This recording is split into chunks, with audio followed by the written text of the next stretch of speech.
Hello and welcome to SPMIS Academy. Today we'll analyze important newspaper articles of 24th September 2024. Please note you can download the PDF version of today's newspaper analysis by clicking the link given in the comment section. This is the list of the topics that we'll be covering from today's newspaper. The first article is about Supreme Court's view on child pornography. This topic is important from our syllabus GS paper 2 governance point of view, also important या useful for GS paper 4 ethics and integrity. तो इस article को समझने से पहले हमें थोड़ा सा पॉक्सो एक्ट को रिवाइज करना होगा। वैसे 1-2 महीने पहले हमने पॉक्सो एक्ट के बारे में पढ़ा भी था, एक बार रिवाइज कर लेते हैं and then we will come to the current context. POCSO act एक कानून लाया गया था साल 2012 में। इसका पूरा नाम है protection of children against sexual offence. मुझे लगता है जून महीने में हमने इसके बारे में एक बार एनालिसिस की थी। नाम से जैसा आपको समझ आ रहा है पॉक्सो एक्ट के बारे में कि इस कानून का मुख्य मकसद है कि बच्चों को सेक्सुअल हैरासमेंट से बचाया जा सके, प्रिवेंट किया जाए सेक्सुअल हैरासमेंट ऑफ चिल्ड्रन। लेकिन पॉक्सो एक्ट का एक और डोमेन भी है कि it aims at preventing deployment of children in pornography, कि बच्चों का किसी भी तरीके से पोर्नोग्राफिक एक्टिविटीज में इस्तेमाल ना हो। ये भी एक डायमेंशन है पॉक्सो एक्ट का कि बच्चों का सेक्सुअल एक्सप्लॉयटेशन ना हो और साथ ही साथ उनका पोर्नोग्राफी में इस्तेमाल ना किया जाए। पॉक्सो एक्ट के अंतर्गत अगर चिल्ड्रन का डेफिनेशन देखा जाए तो every individual below the age of 18 years and this act is gender neutral, मतलब कि मेल एंड गर्ल चाइल्ड दोनों को प्रोटेक्शन दिया जाता है under POCSO act. POCSO act के अंतर्गत कॉन्सेप्ट ऑफ एग्रीवेटेड क्राइम भी है कि अगर बच्चा मेंटली इल है या फिर जो सेक्सुअल अब्यूज करने वाला इंसान है that is person in position of trust, जैसे डॉक्टर है, टीचर है, पुलिसमैन है या फैमिली मेंबर है, तो ऐसे केस में ये जो सेक्सुअल ऑफेंस होगा उसको एग्रीवेटेड क्राइम माना जाएगा और जो परपेट्रेटर है, जो कल्प्रिट है, उसको ज्यादा ग्रेविटी वाली सजा दी जाएगी। That is the meaning of aggravated crime. POCSO act के अंतर्गत जो इन्वेस्टिगेशन प्रोसेस है वो जितना हो सके उतना चाइल्ड फ्रेंडली रखने की कोशिश की जाती है और ऑनलाइन कंप्लेन के लिए एक पॉक्सो ई बॉक्स भी बनाया गया है। पॉक्सो एक्ट के अंतर्गत यानी कि protection of children against sexual offence act के अंतर्गत जो हाईएस्ट पनिशमेंट हो सकता है टू द कल्प्रिट वो हो सकता है डेथ सेंटेंस। अगर रेप एंड मर्डर के केसेस हैं तब तो डेथ सेंटेंस भी दिया जा सकता है टू द कल्प्रिट। अब NCRB national crime record bureau का थोड़ा सा डेटा देख लीजिए, मेंस आंसर राइटिंग में हेल्पफुल रहता है कि every 1 in 6 boys have experienced some sort of sexual abuse before they turn 18 and this ratio is even steep in case of girls child. So every 1 in 4 girls have experienced some sort of sexual abuse before they turn 18. ये जो कानून लाया गया है POCSO act Bharat के अंदर साल 2012 में, it has been brought in line with United Nation conventions on rights of children, जिसका सिग्नेटरी इंडिया भी है। तो इस इंटरनेशनल कन्वेंशन को इफेक्ट देने के लिए भारत के अंदर पॉक्सो एक्ट लाया गया है, United Nation conventions on rights of children. ये तो बात हो गई पॉक्सो एक्ट की। अब आते हैं करंट कॉन्टेक्स्ट में। देखिए हाल फिलहाल में सुप्रीम कोर्ट के अंदर एक मामला पहुंचा जहां पे मेन मुद्दा था कि अगर कोई इंसान चाइल्ड पोर्नोग्राफी से रिलेटेड कोई कंटेंट अपने पास पजेस कर रहा है, होल्ड कर रहा है, शेयर नहीं किया उसने किसी और के साथ, कहीं ऑनलाइन प्लेटफॉर्म पे उसने पुट भी नहीं किया, बस position of content with respect to child pornography, क्या उसको क्रिमिनल ऑफेंस माना जाएगा या नहीं माना जाएगा। तो ये जो मामला सुप्रीम कोर्ट में पहुंचा, it went through the method of appeal, क्योंकि ये मामला पहले पहुंचा था मद्रास हाई कोर्ट में और वहां पे वर्डिक्ट कुछ ऐसा था कि mere possession of pornographic material will not be considered as offense under POCSO act. Madras high court के अंदर प्रश्न पूछा गया कि पॉक्सो एक्ट के अंतर्गत तो कहा गया है कि बच्चों का चिल्ड्रन पोर्नोग्राफी में deployment would be a criminal offence, तो अगर कोई इंसान चाइल्ड पोर्नोग्राफी वाला कंटेंट होल्ड कर रहा है, पजेस कर रहा है, तो क्या उसको क्रिमिनल ऑफेंस माना जाए under POCSO act? Madras high court ने कहा no.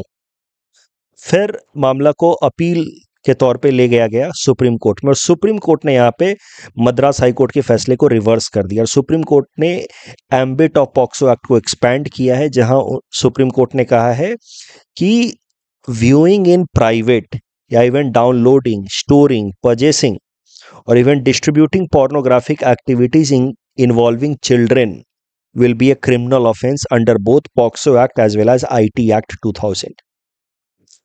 So sexual act is not only the beginning of sexual act is the only sexual act is only the beginning of child's victimisation, ऐसा supreme court ने कहा है। उसके बाद और भी कई सारे तरीके के उसके एक्सप्लॉयटेशन होते हैं, तो इसको वहीं पे रोकना जरूरी है।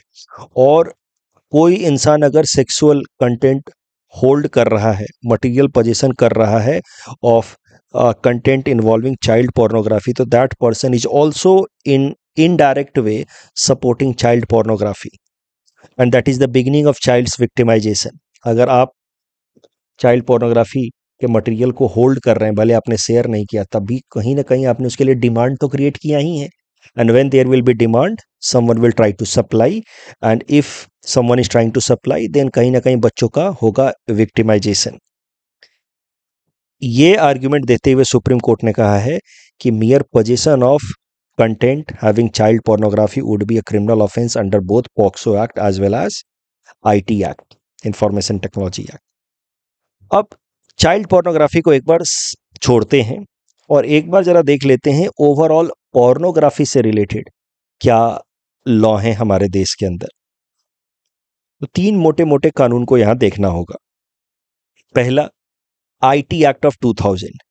ये एक्ट, इसका सेक्शन 66F कहता है कि transmission of photographs of private part of any person without his और her agreement is a punishable offence with 3 years in prison. तो फोटोग्राफ या videos of private part of any individual, उसका video बनाना, photo बनाना और उसको share करना is a criminal offence under IT act. तो पोर्नोग्राफी में तो कहीं ना कहीं यही एक्टिविटी होती है। तो कहीं ना कहीं पोर्नोग्राफी बनाना, पोर्नोग्राफिक वीडियोस बनाना या pornographic content banana is a criminal offence under IT act. फिर उसके अलावा बट इसमें एक मुद्दे की बात यह है कि विदाउट हिज और हर अग्रीमेंट या विदाउट हिज और हर कंसेंट। तो अगर पोर्नोग्राफिक एक्टिविटीज फोर्सफुल तरीके से की जा रही हैं तो फिर वो क्रिमिनल ऑफेंस है। अगर कंसेंट के साथ किया जा रहा है तो IT एक्ट के अंतर्गत तो क्रिमिनल ऑफेंस नहीं होगा। अगर कंसेंट है तो, बच्चे नहीं हैं, एडल्ट हैं, adult pornography created with consent will not be a criminal offence. अगर फोर्सफुल तरीके से किया जा रहा है तो क्रिमिनल ऑफेंस। ठीक है, एक और कानून देखते हैं, women's indecent representation prohibition act of 1986। This act prohibits indecent representation of women in advertisement, publication, writing, painting, figures or any form. अब यहाँ पे कंसेंट हो या ना हो, अगर विमेन को इनडिसेंट तरीके से रिप्रेजेंट किया गया है तो that would be considered as a criminal offence. तो इस कानून के हिसाब से कंसेंट के साथ आप बनाए या विदाउट कंसेंट बनाए, if pornographic content is getting created that could be considered as an illegal activity as per the second law. Creating pornographic content, ठीक है, अभी तक वॉचिंग पे हम आए नहीं हैं। पॉक्सो एक्ट तो हम देख ही चुके हैं। Any activity associated with child pornography would be criminal offence, banana, even material position would be a criminal offence. तो मुद्दा यह है कि पहला कानून कहता है कि पोर्नोग्राफिक कंटेंट बनाना without consent is a criminal offence. दूसरा कहीं ना कहीं डायरेक्टली कह देता है कि पोर्नोग्राफिक कंटेंट बनाना विद कंसेंट या without consent is a criminal offence. साथ ही साथ लेकिन सुप्रीम कोर्ट ने साल 2015 में कहा कि watching porn, adult porn in one's private room will be under individual's right to personal liberty. और बाद में सुप्रीम कोर्ट ने 2017-18 में कहा इन पुट्टास्वामी जजमेंट कि right to privacy and personal liberty is a fundamental right guaranteed under article 21 that is right to life. तो Supreme Court के ये जो दो स्टेटमेंट्स हैं, पुट्टा स्वामी जजमेंट में वो कहते हैं कि right to privacy is a fundamental right under article 21, और 2015 में वो कह चुके हैं कि watching porn in private would be part of exploring individual's privacy. तो कहीं ना कहीं watching porn, adult porn in private without any force is not illegal in India. तो एक बार कंक्लूजन में दे देता हूं। मुद्दा यह है कि watching private adult pornography is not illegal, but creating or producing pornography is illegal, and forcing any woman of age, any age, either wife or friend, to view porn is also illegal. Forcing children to view porn is also illegal. Forcing any woman of any age, even if she is wife, to watch porn is an illegal activity. तो ये सब pornography से related कानून है और child pornography से related ये recent development है।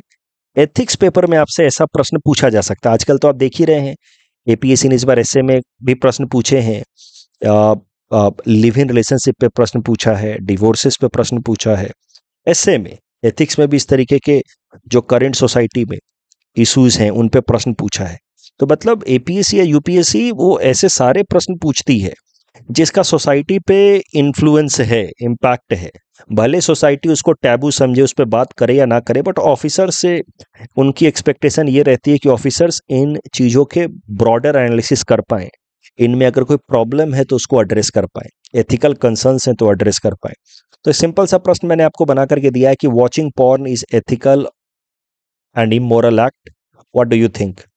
Question, justify. आपको अगर एथिक्स में पढ़ा चुका हूं तो यूटिलिटेरियन पर्सपेक्टिव, डिओंटोलॉजिकल पर्सपेक्टिव, अलग अलग एस्पेक्ट से आप इसको एक्सप्लोर करें। फिर इंडियन सोसाइटी, वेस्टर्न सोसाइटी के पर्सपेक्टिव से इसको एक्सप्लोर करें, लीगल पर्सपेक्टिव से एक्सप्लोर करके फिर अपना कंक्लूजन लिखें।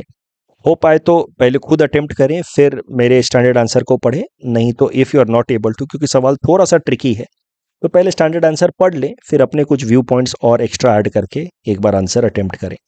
The next article is about United Nations Summit of the Future. This topic is important from our syllabus GS paper 2 international institutions point of view. क्या हुआ है हाल फिलहाल में यूनाइटेड नेशंस के हेडक्वार्टर में एट न्यूयॉर्क एक summit कराई गई है जिसका नाम है UN summit of the future. इस समिट के अंदर जो सबसे इंपॉर्टेंट पैक्ट अग्री किया गया amongst the member countries of United nation, उस पैक्ट का नाम है पैक्ट फॉर द फ्यूचर। इस पैक्ट या इस अग्रीमेंट के अंदर दो एनेक्चर हैं या दो सब डॉक्यूमेंट्स हैं। तो within this larger document pact for the future दो सब डॉक्यूमेंट हैं या दो एनेक्चर हैं, the global digital compact and the declaration on future generation. The global digital compact aims at promoting digital inclusion world wide and generate a broader understanding about artificial intelligence related regulation या AI based governance। जबकि वहीं जो दूसरा annexure है declaration on future generation, it aims at engaging या enhancing younger people greater say in decision making worldwide. It aims at long term planning and ensuring younger people have greater say in decision making which impacts world economy या global environment, climate change related decisions and all. तो younger generation का ज़्यादा participation हो, ये दूसरा document focus करता है। पहला डॉक्यूमेंट डिजिटल इंक्लूजन और एआई गवर्नेंस को डेवलप करने के लिए टारगेट रखता है। अब ये जो यूनाइटेड नेशन की समिट ऑफ द फ्यूचर हुई है उसको एड्रेस किया हमारे प्रधानमंत्री नरेंद्र मोदी जी ने, और वहाँ पे उनका जो मैसेज था, उसका जो कोर आइडिया था वो यही था कि success of humanity lies in our collective strength not on battlefield.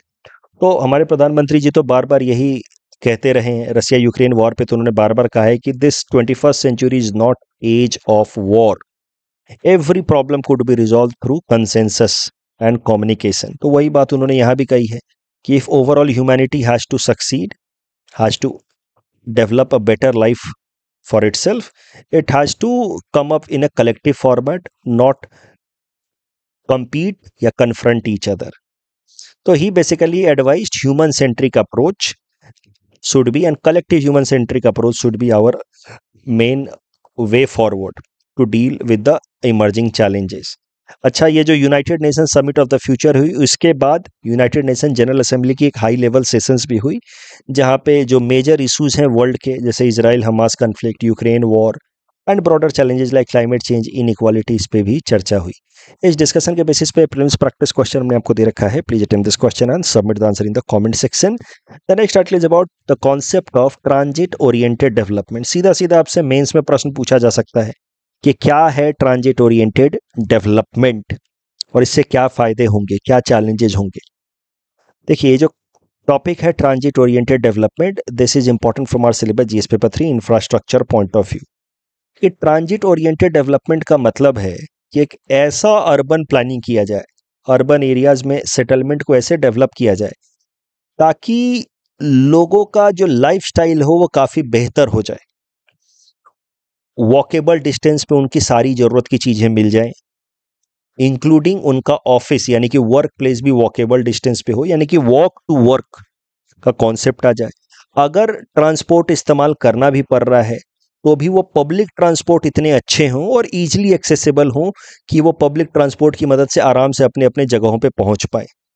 ये है concept of transit oriented development. अभी हमें एक एक घंटा, दो दो घंटा सड़कों पे ट्रैफिक में बिताना पड़ता है, कारण हर एक इंसान जो है वो अपनी प्राइवेट व्हीकल पे अपने वर्क प्लेस पे जाता है। क्यों प्राइवेट व्हीकल पे जाता है? क्योंकि पब्लिक ट्रांसपोर्ट जो इंफ्रास्ट्रक्चर है वो उतना अच्छा नहीं है, उतना एफिशिएंट या उतना कंफर्टेबल नहीं है। अगर ये सारी चीजें कर दी जाए, everyone would love to either walk और use public transport to move to their workplace, and that concept would be known as transit oriented development. तो compact, walkable and sustainable community develop करना, जहाँ पे work place, जरूरत की चीजें, commercial, residential, सारी चीजें कॉम्पैक्ट तरीके से डेवलप हों। तो आप कह सकते हैं कि the primary objective of this concept of transit oriented development is to reduce over reliance on private vehicles. तो key feature of transit oriented development, mixed use development, जहां पे रेजिडेंशियल एरिया भी हो, कॉमर्शियल भी हो, रिक्रिएशनल प्लेसेस भी हो एक साथ। हाई डेंसिटी डेवलपमेंट, ज़्यादातर सेटलमेंट एक जगह ही हो जाए ताकि इन्वायरमेंट डिस्ट्रक्शन भी कम से कम करना पड़े। हाई राइज बिल्डिंग्स बनाई जाए, बहुत कॉम्पैक्ट तरीके से ट्रांसपोर्ट के सिस्टम्स डेवलप हों, वॉकेबिलिटी ज़्यादा प्रमोट हो। इससे कैसा होगा कि हेल्दी लाइफस्टाइल प्रमोट होगा, ग्रीन हाउस गैस इमिशंस या एयर पॉल्यूशन कम होगा। पब्लिक ट्रांसपोर्ट से जो एक्सेसिबिलिटी हमारी वो अच्छी हो ताकि हम पब्लिक ट्रांसपोर्ट को ज़्यादा इस्तेमाल कर पाएँ। Of course transit oriented development से फायदे क्या होंगे? इकोनॉमिक ग्रोथ को तो बूस्ट मिलेगा ही मिलेगा। अभी तो हम लोग एक एक घंटा, डेढ़ घंटा तो ट्रैफिक में बिता देते हैं, तो that important time, work hour is getting wasted. There would be better quality of life. The problem of time poverty, जहाँ पे हमें खुद के लिए टाइम नहीं मिल पाता है, वो प्रॉब्लम एड्रेस होगा। इन्वायरमेंटल जो डैमेजेज हो रहे हैं because of emission of green house gases and air pollution, noise pollution, वो सब कम होगा because of reduced car uses. Plus अगर हम कॉम्पैक्ट तरीके से सेटलमेंट कराएंगे तो अननेसेसरी अर्बन स्प्रॉल, जहाँ पे लोग जहाँ जहाँ मन करता है वहाँ अर्बन एरिया में घर बना देते हैं, वो प्रॉब्लम से हम बच पाएंगे। So that would be the benefit of transit oriented development. अब ये आर्टिकल क्या कहता है? द हिंदू का ये आर्टिकल ये कहता है कि भारत सरकार का अगला लक्ष्य ही है transit oriented development infrastructure develop करना अक्रॉस इंडिया। उसके लिए जो पहला फोकस किया जा रहा है वो किया जा रहा है मेट्रो लाइन पे।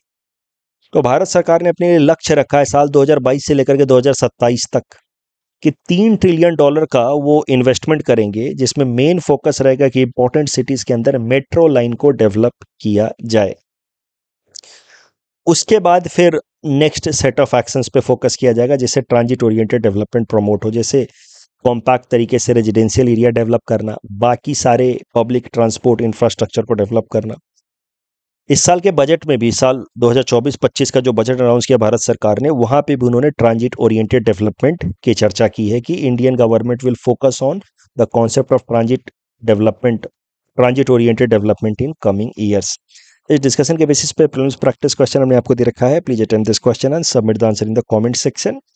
ये आर्टिकल छोटा सा है, इंडियन एक्सप्रेस में आया था, बट अच्छा है। इसके डेटा जो है मेंस में काम आएंगे। अभी सुन लीजिए, बाकी मेंस से पहले इनको कलेक्ट करके मैं आपको तो एक बार एक जगह दूंगा ही। इंडियाज पावर रोड मैप, यानी कि भविष्य में हमारा पावर सेक्टर कैसे कैसे डेवलप होगा, किन किन एरियाज में, उसके बारे में डेटा दिया गया है in this article. This topic is important for our syllabus GS paper 3 infrastructure point of view. तो यूनियन मिनिस्टर ऑफ पावर ने कहा है कि भारत का जो ओवरऑल पावर डिमांड होगा, पीक पावर डिमांड यानी कि हाईएस्ट पावर डिमांड साल 2032 में, it will go up to 458 gigawatt, which would be about 83% more as compared to what it was in a current time। 250 gigawatt के आसपास है current हमारा power requirement, उसका 83% ज़्यादा हमें और पावर रिक्वायरमेंट चाहिए होगा इन द पीक सीजन, जो नॉर्मली गर्मी के दिनों में होता है जून जुलाई में।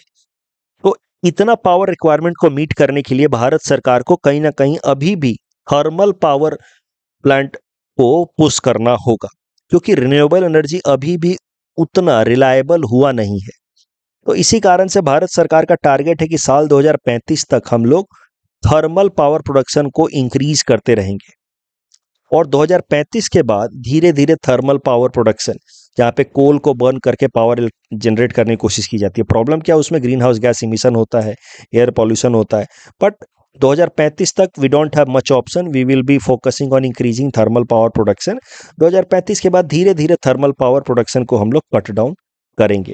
अगर मौजूदा टाइम में बात की जाए तो शुरुआती 100 दिनों में मौजूदा सरकार ने, Narendra Modi government 3.0 12.8 gigawatt of coal based यानी कि थर्मल पावर प्लांट डेवलप किया है, और आने वाले टाइम में साल 2032 तक 80 gigawatt of thermal capacity is planned to be developed.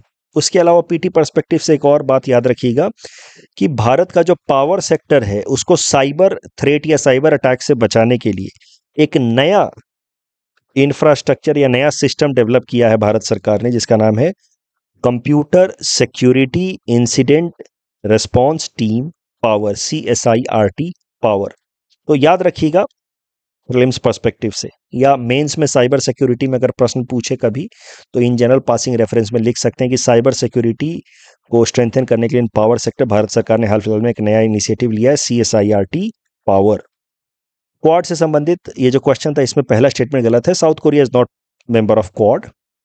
और अगेन यहाँ पे तो तीनों स्टेटमेंट सही है जो मौजूदा एग्रीमेंट हुआ है फैब्रिकेशन, सेमीकंडक्टर फैब्रिकेशन से रिलेटेड। IPEF से related again first statement is wrong, it is not a typical trade agreement, and third statement is also wrong. जैसे Myanmar is ASEAN country but not member of IPEF, तो third statement is also wrong. That's all from our side for today, thanks for watching.